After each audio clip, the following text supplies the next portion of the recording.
Good morning, everyone. This is Rodee. I'm in dreary and dark downtown Halifax,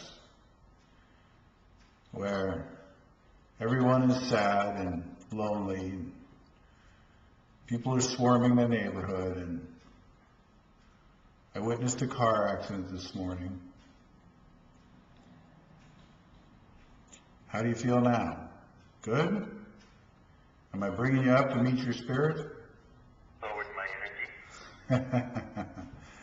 What's your story? That's what this is about. What if I change that and say, good morning, everyone. This is Rodee. This is 8 for 8. It's beautiful downtown Halifax on a cloudy day, but it's not very cold, so we love that part. And Halifax is an amazing place, and we have a few problems now and again, but then on the other hand, it's a wonderfully spiritual place to be. We had an amazing weekend with level 1 training for 11 people on Saturday and Ho'oponopono training for 11 people on Sunday. And just what a weekend. I'm tired, but I'm energized and invigorated and positive and full of love for everybody in life in general. So there you go. So what's your story? You know, when you go around talking to, and that's what today's topic is about, and that's why I started it all dreary and drab, which just isn't who I am. People love to hang on to their story, don't you? My group has grown to be 20 people, 15 to 20 people on a pretty regular basis, and there are one or two people in the group who have a story that they like to tell, and they're committed to it, they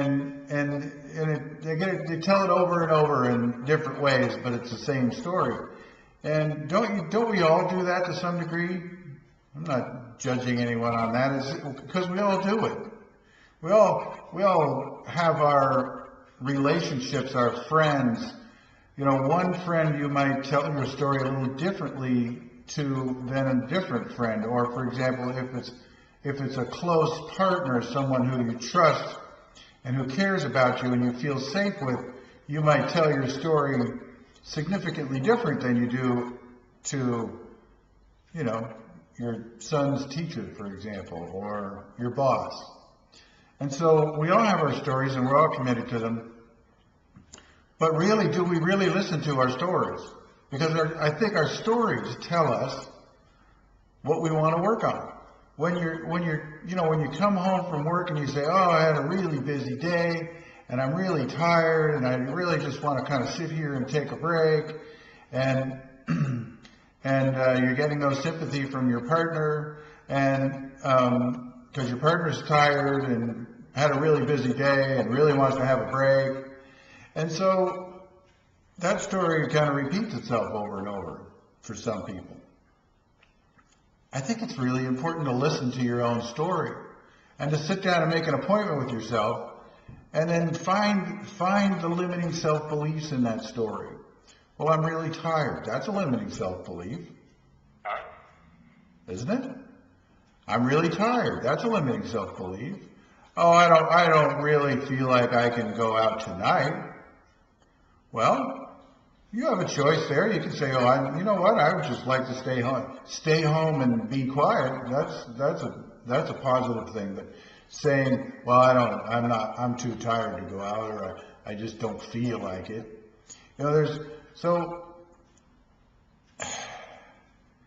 Not really clear on where I'm going here. The point is, I think that we need to listen to our own story. We need to tap on those issues that come up within the story. And as we're telling that story to somebody else, recognize that we're telling a story. It's not who we are. I am a bright, shiny light. I am beautiful, creative intelligence. I have 51 trillion cells inside me that are all just happy and in harmony and wonderfully healthy, and moving toward my spiritual journey of wholeness and happiness and freedom and peace and joy and excitement and inspiration and all of those things. That's who we really are. So when we're telling a story and that story is not congruent with who we really are, then there are limiting beliefs in there. There's data going on that's not inspired. and we want to clean that up. So let's do a little tapping around on that. Even though I have a story to tell, I love and accept myself deeply and completely. My story may represent how I think I feel, or how I think I am. But I am a bright, shiny light, and nothing less than that. I love and accept myself deeply and completely. I tell my story with vengeance. I tell my story with gusto. I'm really good at telling my story, and everybody is engaged by my story. Isn't that interesting? What's inside my story that holds me back? And how do I change my story to feel just a little happier with who I think I am?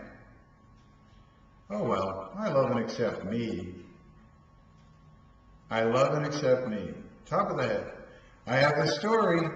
It's just a story. It's not who I am. Inside out.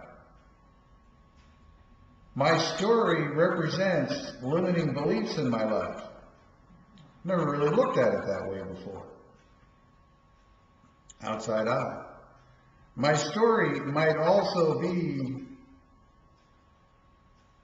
my connection to whatever I perceive as problems in my life.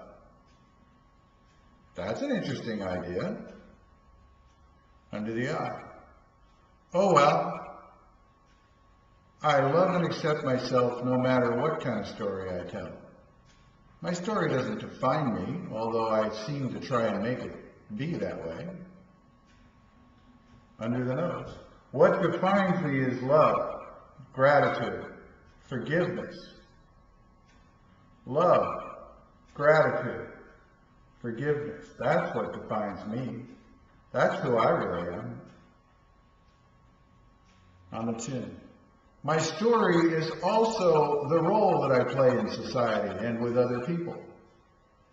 I play different roles with my children, with my partner, with my colleagues at work, with the parents of the friends of my children. We have different roles for everyone we meet. So how could that all possibly be who we really are? On the collarbone, unless we're totally congruent with being in spirit. And then we're totally congruent in our story. And then we have clarity. And isn't that wonderful? Clarity is what we want.